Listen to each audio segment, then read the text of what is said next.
Hello दोस्तों, कैसे हैं आप सभी। आप सभी का ही हार्दिक स्वागत और हार्दिक अभिनंदन करती हूँ मैं प्रीति मंडियाल। तो आपने टाइटल तो देख ही लिया होगा। आज हम एक्सप्लोर करने जा रहे हैं इस शख्स को, इस महानुभाव को। ध्यान से देखिए दोस्तों, ये है जॉन विक्लिफ, चौसर एज के one of a important writer, जिनका बहुत योगदान रहा है ना सिर्फ एज अ राइटर बल्कि उस समय के सोशल रिफॉर्म में भी।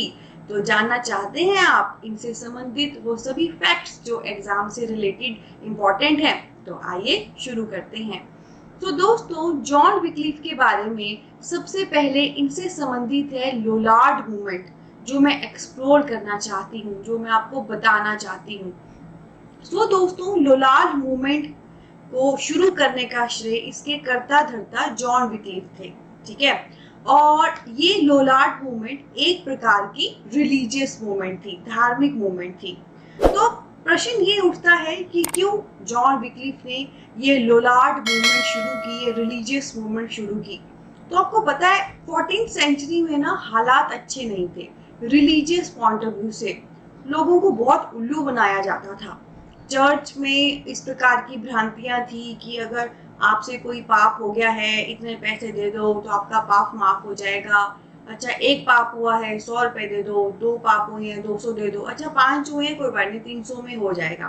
तो इस प्रकार का गलत मैसेज एक सोसाइटी में जा रहा था, लोगों को उल्लू बनाया जा रहा था और भी बड़ी सारी बातें थी। तो विक्लिफ एक ऐसी पर्सनैलिटी थी जिसमें एक वो सूझबूझ थी, एक वो अंडरस्टैंडिंग थी कि बाकी सब चाहे भेड़ चाल में चल रही हो, बाकी सारे उल्लू बन रहे हो, पर ये नहीं बन रहे थे। और इन्होंने ये हिम्मत रखी, जोश रखा कि ये आवाज उठाएंगे इसके खिलाफ, इसको बदलने के लिए। तो इसीलिए दोस्तों इन्होंने लोलार्ड मूवमेंट शुरू की थी, जो कि एक प्रकार की रिलीजियस मूवमेंट है, धार्मिक मूवमेंट है। और क्योंकि इन्होंने एक नया रिफॉर्म लाया समाज में, रिलीजियस लेवल पे एक नई चीज लाई, तो इस वजह से दोस्तों हम इन्हें मॉर्निंग स्टार ऑफ रिफॉर्मेशन भी कहते हैं। ठीक है। मॉर्निंग स्टार ऑफ रिफॉर्मेशन यानी कि रिफॉर्मेशन का सुबह का तारा, वो जिसने नहीं बनने दिया हमें बेचारा, एक नई क्रांति लेकर आए, फालतू की रिलीजियस चीज को भगाया और हमें नई चमचमाती लाइफ से अवगत कराया। तो इसलिए हम इन्हें कहते हैं मॉर्निंग स्टार ऑफ रिफॉर्मेशन। और वो सभी पर्सन जो जॉन विक्लिफ की इस लोलार्ड मूवमेंट से जुड़े हुए थे, उन्हें हम दोस्तों लोलार्ड कहते थे। ठीक है। तो विक्लिफ की मूवमेंट है लोलार्ड मूवमेंट, रिलीजियस मूवमेंट। क्यों शुरू की गई? क्योंकि लोग उल्लू बन रहे थे, तो उससे उनका दूर हो, वो समझदार बने। और इसके तहत जो जो विक्लिफ से जुड़ता गया इस मूवमेंट में, वो लोलार्ड कहलाता गया। ठीक है।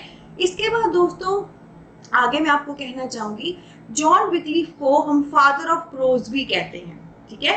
फादर ऑफ प्रोज भी कहते हैं। पर एक एल्फ्रेड भी हैं, उनको भी हम फादर ऑफ प्रोज कहते हैं।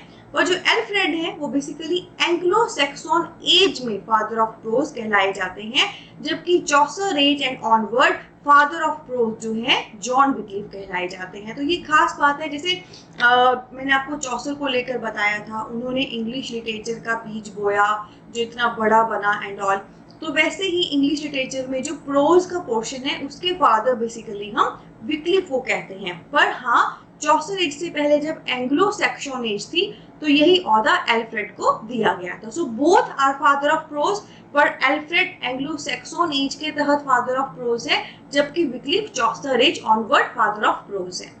उसके बाद दोस्तों खास बात की क्यों हम इनको फादर ऑफ इंग्लिश प्रोज कहते हैं, क्योंकि एक प्रोज वर्क है बाइबल, जैसे हमारी धार्मिक किताब है रामायण, महाभारत, भागवत गीता, वैसे ही इंग्लिश क्रिश्चियन में बाइबल है, आपको पता होगा।